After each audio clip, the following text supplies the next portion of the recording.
Hi guys, this is Bess Boomer back with you for a walk and talk in the upper 40s today. So chilly, beautiful sunny weather. Only saw two other runners out today. Arizonians aren't used to the cooler weather. This is just freezing to them, and to me it's just about perfect. So today, if you like my content, please like and share and consider subscribing. I'm still building my base, and as I said, I love to do these because it keeps me up on computer skills. Since I'm retired, you forget those things so quickly, and they also come back pretty quickly, but I'm having fun with it. So the most interest that people express is about Arizona. Probably, people considering retiring here. And somebody was asking me about what the costs are. And I've gone over, how the cost of living compares to the rest of the United States in previous videos. But I thought I'd get kind of personal here about bills, our bills. And I'll talk more about this in future videos about our sales tax and that kind of thing. But as far as living expenses here, I found it to be really, really reasonable. We're in Surprise, Arizona, kind of one of those. I wouldn't call it a suburb really. There are a lot of cities surrounding Phoenix, and we're on the northwest side of Phoenix. Close to Peoria and the West Valley, they call it. So to get down to bills, what was different here from Cedar Falls, Iowa, is that things were divided out.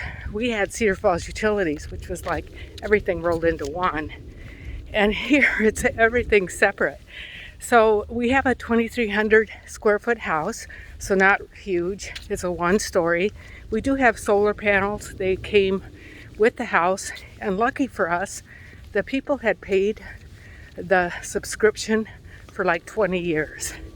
So talk about saving us money. We're not having to pay monthly on those solar panels, which I would recommend for anybody living in Arizona, because they do save money even if you have to pay a monthly service on them, a rental. They're still worth it. So APS, electricity, is $45.07 a month. Our, call it Surprise Utilities, which is sewer and garbage basically, is $50.93 a month. Cox Cable, now we have high-speed internet. We got rid of the cable and we use Hulu.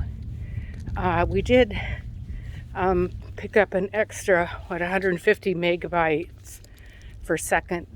We stream a lot of movies, and still it's $126.67 a month, which brought our bill down when we cut off cable, because there are so many services out there.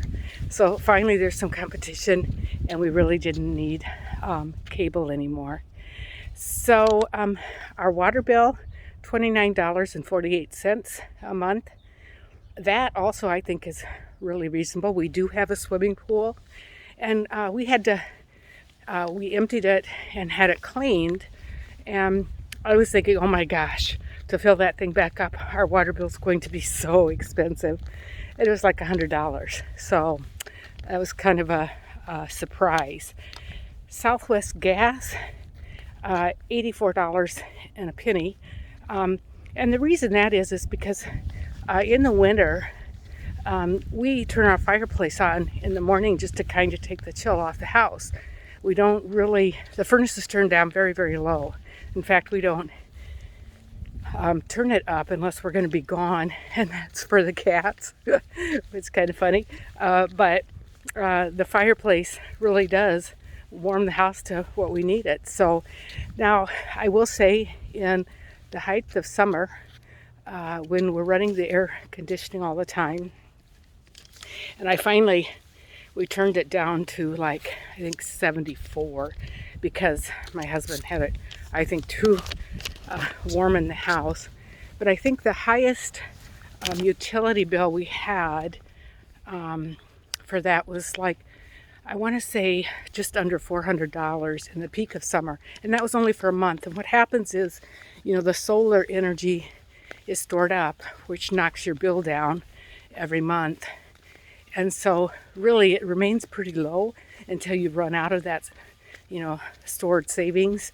And then it bumps up for a month and then, So really in the whole scheme of things, the cost of living is not bad.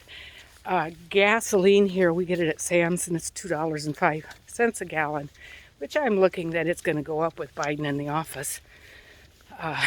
So don't want to get into all those politics right now though. So all in all, it's pretty reasonable to live here. There aren't any major natural disasters here or weather incidents that you have to worry about. No snow to shovel. Landscaping, a lot of it is desert landscaping. So although we have green spaces, as I show you here, which are beautiful, when you have an HOA, they're very, very well maintained too. But our yards are rock and desert kind of plants, and we have a sprinkler system. So no maintenance, which awesome. So I remember before we moved here, when we were getting ready to move, and I was down visiting, we were down visiting our daughter, and I met a gal in the store, and I said, well, what do you think about living in Arizona? Do you like it? And she says, it's so easy. And I'd have to agree with that. It's so easy. But here's a little aside. I digress for a minute. We're going to make a trip to Vero Beach, Florida, I think, here coming up. We were just in Florida over Christmas, which was absolutely wonderful. Visited the downtown Disney, and then we were mostly at Universal Studios with the kids, and that was so much fun. But we're going to go to Vero Beach, and that's on the eastern coast there of Florida. And the reason being, I think I've mentioned in other videos, is that when you look up climates, and that's, one of the things I have always researched, should have done it before I retired, but where's the best weather in the country? And here, I'd have to say Arizona in the winter is perfect. You can't get better. But I was looking for somewhere that was pretty perfect all year round. And believe it or not, one of the places that came up, and it was like number 4 or something. It was Vero Beach, Florida. Now, how can that be? Florida's humid, hot. But apparently their temperatures range from like 70 in the winter average to 90 in the summer average. And I've found, because I've checked every day, that the temperatures here in Arizona in the winter is very chilly in the morning, and it warms up to maybe, it's going to be in the 50s this week, but it's usually like in the 60s or 70s. But it doesn't warm up until mid-afternoon. Whereas in Florida, it starts off about the same temperature in the morning and then goes up maybe 10 degrees. So it's not a lot of variation, but then not such a range of temperatures in the winter. Now the summer, I'm sure the average is 90. That's all summer. And I don't know if it's because it's nearer the ocean that it's considered more moderate temperatures, more even throughout the year. But I kind of want to test it out here in the winter in that area, although we were in, Orlando. I want to test this out and just see.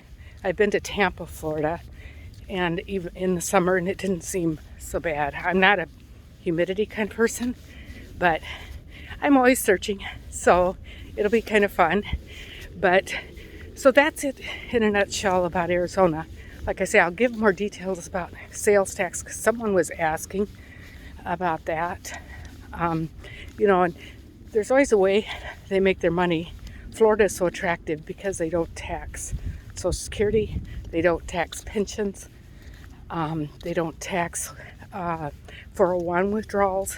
Now, you can't get a more perfect equation than that for a retired person. But like my husband always says, well, they must make their money some way.